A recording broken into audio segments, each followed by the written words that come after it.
bir qancha xuddi shunga o'xshagan savol kelgandi. Bugun ham. Shuning uchun xotirjam bo'lsin qalblari deb to'xtalib o'tdim. Batafsilroq bo'lsa ham to'g'ri tushunasizlar. Savollar berib javob ola olmagan birodarlarimiz bo'lsa, rozi bo'lib qo'yasizlar. Kimdir savoliga javob beryapmiz qo'limizdan kelgancha. Yaxshi savollarni tashlaylar, undan ko'ra islom va musulmonlarga manfaatli bo'lgan shular ustida bahs qilaylik. Betayin odamlarni aytib qo'ygan betayin gaplari, tuhmatlarini ustida vaqt o'tkazish sizlarga ham menga ham foyda emas.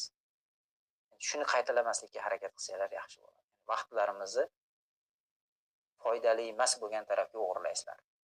Lekin albatta foydali emas hammasi demayman. Buni orasida menimcha foyda chiqaradigan gaplarni ham oladigan odamlar keragicha olib oldi.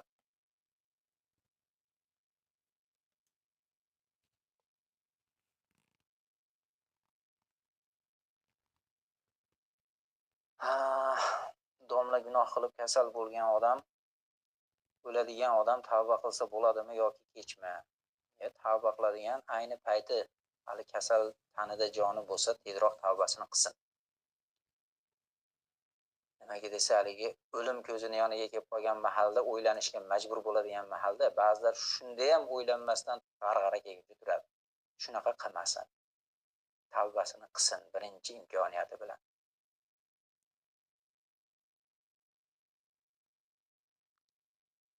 Mavlanbek Sotvoldiyev degan birodarimiz Qirg'izistondagilar o'zini xudomiz deyapti-yu, Arslan Alay degan. Qirg'izistondagilar emas, Qirg'izistonda o'sha bitta Arslan Alay degan tengirchi bor edi. Avval tengirchilik qilib yurardi. Sal jinniroq odam. Ya'ni fikrlar mantiqan bir-biriga bog'lanmasa, aytilayotgan gap sog'lom odamni gapi bo'lmaydi, aqli zaif odamning gapi bo'ladi. Shu odamning gaplarini men jiddiy qabul qilmayman.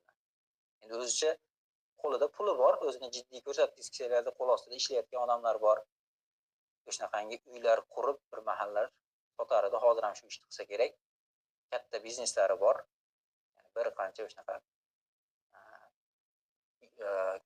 ko'p qavatli imoratlar solib sotgan, ya'ni millionlagan pulini aylantiradigan odam. Shuning uchun qo'l ostidagi ishlayotgan odamlar xudoman desa ham xudosiz deb, boshqaman desa ham ha deb yurgan bo'lishi mumkin, lekin o'zi sog'lom odam emas-da. Odamni gaplarini eshitib ko'rsanglar boshqa gaplarini ham bir. Mantiqan bir gapi ikkinchi gapiga ulanadigan odam emas. Sog'lom odam gapirayotganda bir gapi bilan ikkinchi gapi ulanib, bir-biri bilan jumla hosil qilib, maqsadni bir ko'rsatib beradigan bir ifodali gap bo'ladi-da. Bu odamda shunaqa emas. Menga vahiy tushdi, Allohni so'rab o'tibdi, endi men xudo bo'laman ekan deyapti. Mana o'zi gap sog'lom gap emas u. Kimdan vahiy tushdi? Bittasidan vahiy tushsa, yana bitta xudo bormi sizdan boshqa deydigan gapda o'zi. Bu sog'lom emas. Bunday qabul qilib, buni gap qilib ko'tarayotgan odamlar o'zi nodon odamlar deyman. Bu odam jinni odamda jinnixonaga olib borib qamab qo'yish kerak hozirgi paytda. Islom bo'lsa, islomda ham shunaqangi kasallarni davolaydigan joyga olib borib qamab qo'yadi. Bu sog'lom odam emas. Bir jiddiy sog'lom odam chiqib turib, masalan, Mirziyoyev aytayapti-yu, vallomating kelsa ham nikoh o'qiganlarda, ikkinchi nikohni o'qiganlarda joyini ko'rsatib qo'yaman men. Qamayman hammasini deyapti. Ya'ni Alloh aytayapti, "Fankihu ma qabalakum." Ya'ni masna va sulasva. Nikoh sizlarga halol bo'lgan ayollardan 2-3 ta qilib uylaninglar desa Alloh. Ya'ni Alloh emas, vallomating aytsa ham qamayman deyapti. Mana u Xudoni da'volik qilish. Mana unga gap munosabat bildirsang yarashadi. Chunki bu gapi tayin gapni gapiryapti-da. Nozam o'sha Jiyambek islomga, musulmonlarga qarshi qilayotgan ishlarida o'sha Shanxayda hamma buyurgan buyruqlarni amalga oshirib beryapti.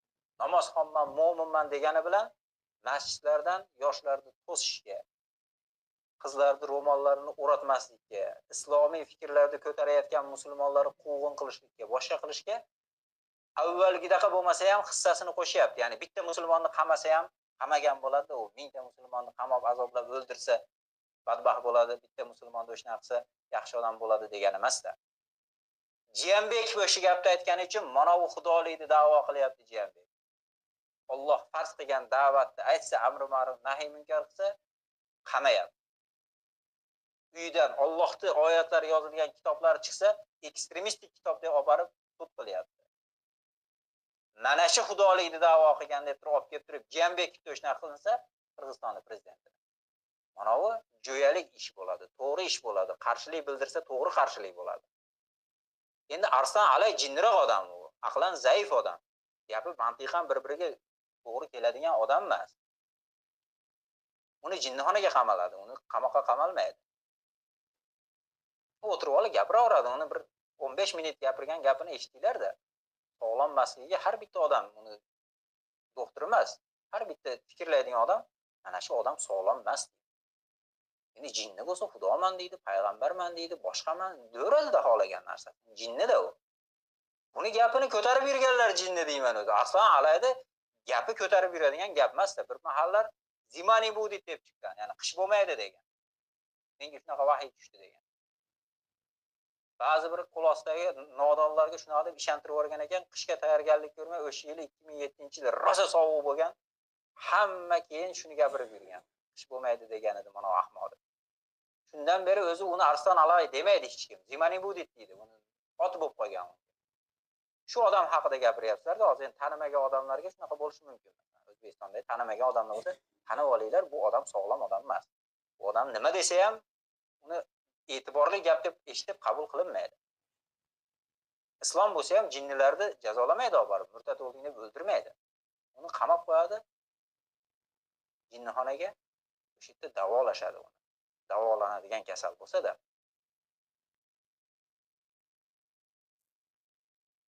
Unaqa olim emas, o'tganda bittasi mana Qirg'izistonning imomi chiqib olish shunaqa dedi-yu, siz nimaga O'zbekistonni gapiraverasiz deb bittasi savol yozgan ekan. Uni Qirg'iziston imomi qilib olishdi. Tushunmaganlar. Imom emas u.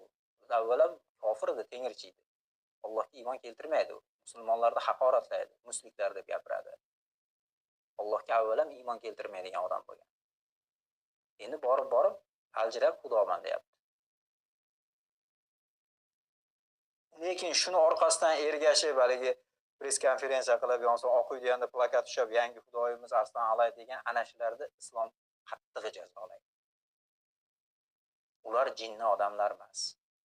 Ular shuni qo'lida shundan manfaatlanayotgan, shuni nonini yeb turib, jinni o'sa ham shu jinni odamni xudo deb ko'tarayotgan yaramaslar. Ularni jazolash kerak. So'zsiz.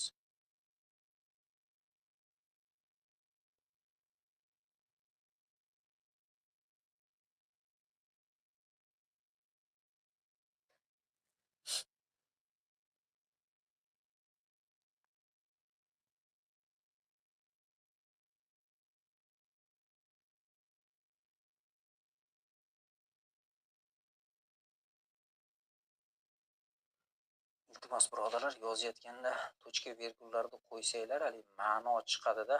Ko'p savollarda o'qsam ma'no chiqmayapti, tushunmayapman nima demoqchiman. Qori aka, sizga bir savolim bor deyapti Abu Bakr Toshxo'jayev degan birodar. Bitta odam bu odamni qarg'agandim deb shu uchun oldi deyapti. Shu savolni o'qing deganidan tushundim, o'qing demoqchi. Avvalgisi ham oldi emas ekan demak, o'ldi ekan. Shuni iloji bo'lsa to'g'ri qilib yozsanglar yaxshi bo'ladi-da. Shuning uchun oldi desa nimani oldi ekan deb tushunmayotgan edim. Bitta odamni qarg'agan ekan, shuning uchun o'ldi deyapti. Shuni o'qing iltimos. Chunki o'sha odam sizni eshityapti deyapti. Birovni qarg'agan bo'lsa, qarg'agan odam o'lib qolsa, men o'ldirdim desa to'g'ri emas, lekin men qarg'agan edim, duoyim ijobat bo'ldi desa to'g'ri. Agar shunaqa deb o'ylasa, balki ijobat bo'lgandir, ijobat bo'lmagandir, buni biz bilmaymiz.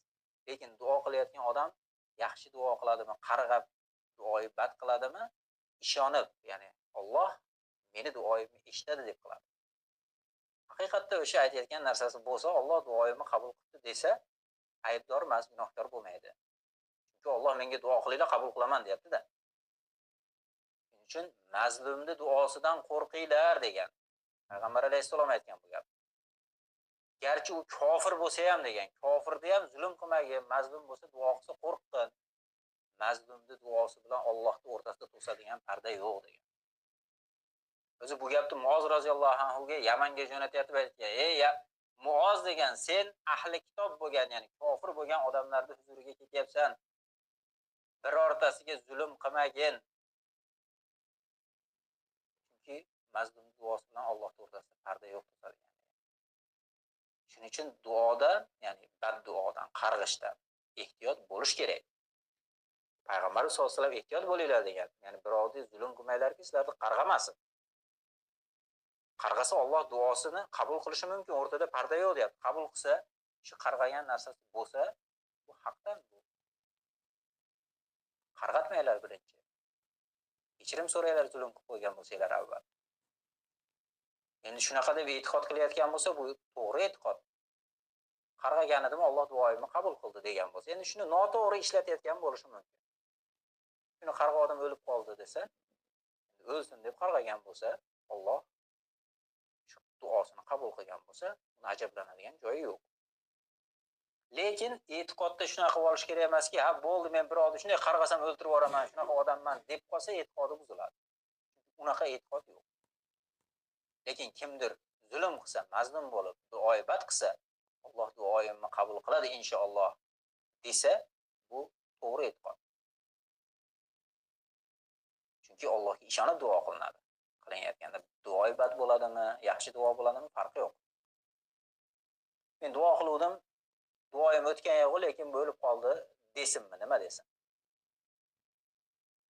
Duoyim qabul bo'ldi deb o'ylayapman, lekin shunaqa bad duo qilmanglar. Shunaqa duolar qabul bo'ladigan bir holatga tushgan bo'lsanglar, shuni o'rniga yaxshi duoda qilganinglarda, shu yaxshi duolar shu bad duolarga o'xshab ijobat bo'lganda qanday bir maza qilardinglar. Oxiratliklarni so'rasanglar yo o'sha odamlarga insof so'rasanglar, hidoyat so'rasanglar.